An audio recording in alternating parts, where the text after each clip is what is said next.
Assalamualaikum warahmatullahi wabarakatuh. Kaum muslimin muslimat rahimakumullah. Al-Quran itu adalah merupakan kalamullah yang berisi petunjuk, hidayah, pesan-pesan Allah kepada seluruh umat manusia sebagai pemberi petunjuk dalam melakoni kehidupan di dunia ini. Al-Quran terdiri dari 114 surah, terdiri dari 6.236 ayat.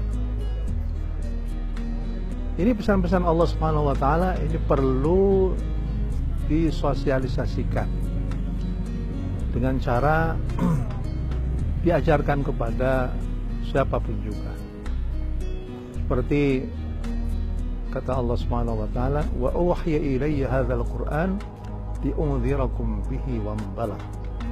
Diwahyukan kepadaku Al-Qur'an ini agar supaya aku bisa memberikan peringatan kepada kamu sekalian dan kepada siapapun Al-Qur'an itu sampai kepada mereka.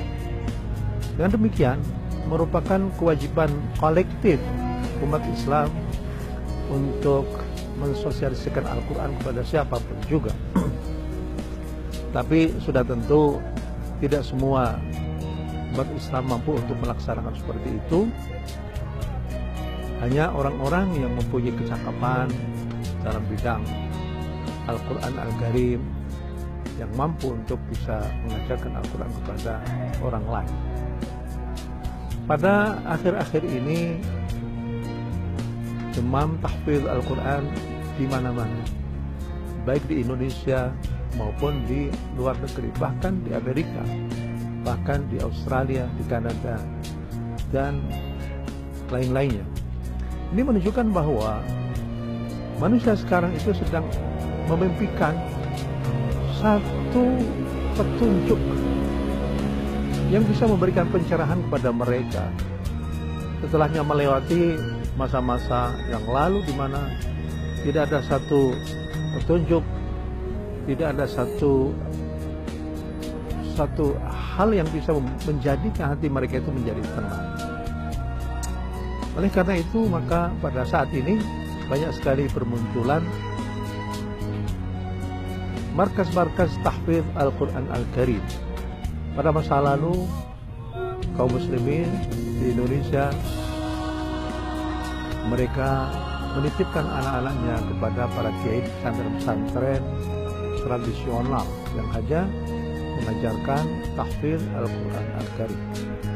Namun pada saat ini bersama dengan masa era milenial, maka berbagai macam cara telah dilakukan oleh manusia pada saat ini untuk bisa mempercepat apapun, mempercepat produk, mempercepat penyajian makanan, mempercepat belajar bahasa Arab, belajar bahasa Inggris, belajar bahasa asing. Ini semuanya itu bergerak dengan sangat cepat. Begitu juga pada masa sekarang ini ada center-center tahfidz Al-Quran Karim, pusat tahfidz Al-Quran Karim yang berusaha untuk mempercepat menghafalkan Al-Quran Al-Karim. Pada saat ini ada satu yayasan tahfidz Al-Quran nasional. Yayasan tahfidz Al-Quran nasional itu memberikan satu slogan sebulan hafal Quran. Kelihatannya ini adalah merupakan satu slogan yang sangat memberikan harapan. Ini bukan berarti bahwa sebulan hafal Quran itu adalah merupakan jaminan dari yayasan ini agar bahwa semua yang ikut karantina tahfidz Al-Quran Al-Karim itu mereka bisa dipastikan bisa hafal Al-Quran Karim 30 juz dalam waktu 1 bulan. Kita tahu bahwa masa lalu anak-anak kita itu baru bisa menghatamkan Al-Quran setelahnya masa 2 tahun bahkan sampai 3 tahun. Sedikit mereka yang bisa menghatamkan Al-Quran dalam jangka waktu 1 tahun. Yayasan Karantina Tahfidz Al-Quran ini mempunyai satu slogan sebelum hafal Quran Al-Karim. Kalau seandainya kita lihat Yayasan Karantina ini ternyata yang telah diproklamirkan ataupun didirikan pada tahun 2014, pada saat ini pada tanggal 20 Oktober ini telah melaksanakan karantina tahfidz Al-Quran sampai ke 35 kalinya, 35 kali, dan telah mewisuda sebanyak 7.117 anak yang pernah ikut karantina tahfidz Al-Quran Al-Karim.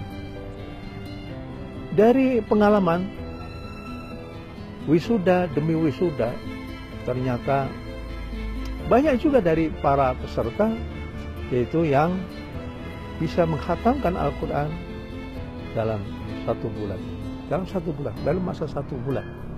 Ini sesuatu yang membuat kita berbangga dengan banyaknya anak-anak.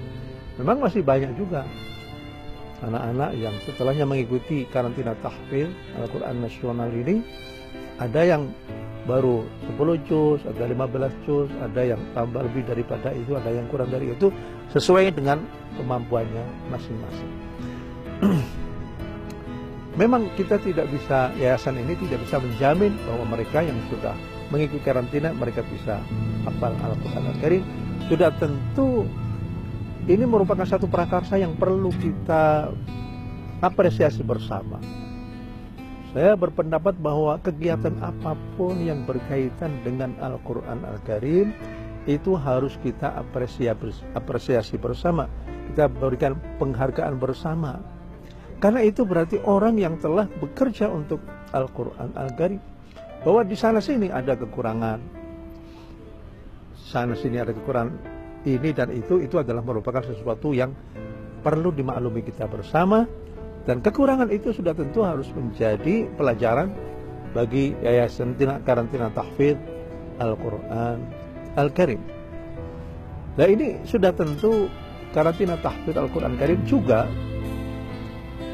memberikan kesempatan kepada mereka yang telah mengikuti karantina sebulan penuh itu untuk bisa mengikuti karantina berikutnya.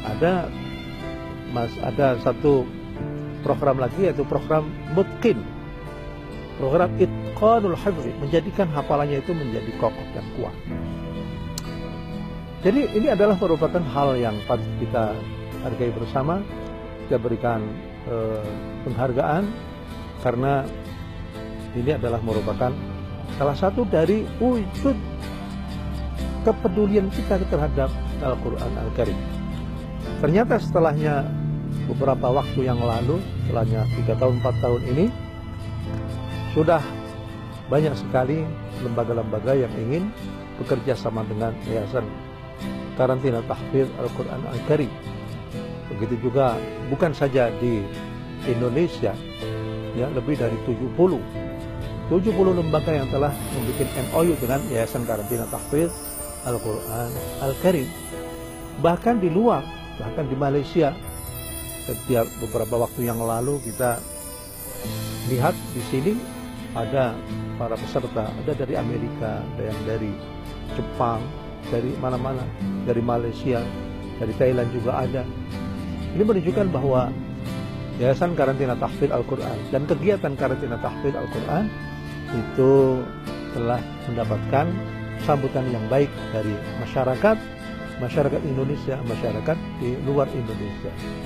Jadi dengan demikian, marilah kita bekerja sama, ya, agar supaya kaum muslimin di Indonesia itu bisa mencintai Al-Quran Karim itu terlebih dahulu, menciptakan ruang-ruang di mana anak-anak kita itu bisa bercengkerama dengan Al-Quran, bisa terlibat dengan Al-Quran Al-Karim, sehingga ke depan kita bisa mempunyai anak-anak yang saleh dan saleh. Bergaul dengan Al-Quran, menghafalkan Al-Quran, itu adalah merupakan salah satu cara untuk bisa menciptakan anak-anak yang saleh dan salihah. Bagaimana tidak?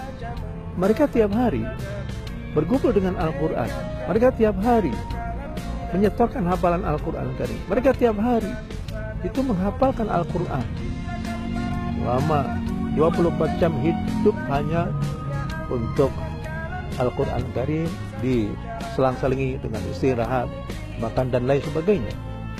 Oleh karena itulah maka saya menganggap, saya berkeyakinan bahwa justru kegiatan-kegiatan semacam inilah yang perlu kita galakkan di mana-mana, ya.